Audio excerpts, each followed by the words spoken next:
My grandmother was ill in bed when the Nazis came to her hometown of Stachov. A German soldier shot her dead in her bed. Madam Deputy Speaker, my grandmother did not die to provide cover for Israeli soldiers murdering Palestinian grandmothers in Gaza. The present Israeli government ruthlessly and cynically exploit the continuing guilt among Gentiles over the slaughter of Jews in the Holocaust as justification for their murder of Palestinians. The implication is that Jewish lives are precious, but the lives of Palestinians do not count. I want to just call your attention to something about the fog of war. So this was done by a member of parliament after World War I.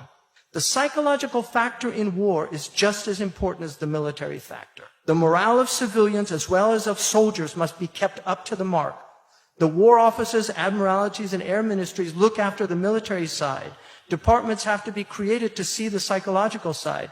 People must never be allowed to become despondent. So victories must be exaggerated and defeats, if not concealed, at any rate minimized. And the stimulus of indignation, horror, and hatred must be assiduously and continuously pumped in to the public mind by means of propaganda.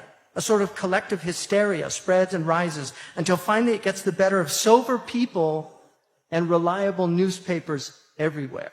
Facts must be distorted, relevant circumstances concealed, and a picture presented by which its crude coloring will persuade the ignorant people that their government is blameless, their cause is righteous, and that the indisputable wickedness of the enemy has been proved beyond question. A moment's reflection would tell any reasonable person that such obvious bias cannot possibly represent the truth.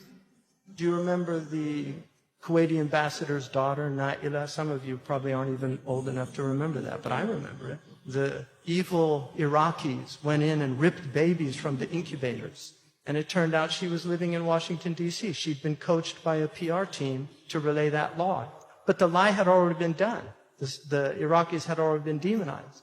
So 40 babies got their heads cut off, even though the IDF said we can't confirm that. But it went all over, and everybody was angry. Do you condemn I was asked by Jewish friends of mine, and they are friends that I actually care about, and I feel bad for them right now. But I was asked to condemn the killing of babies, and to be honest with you, I felt insulted that I would be asked to condemn something that I would never condone. Who would condone that? The killing of babies.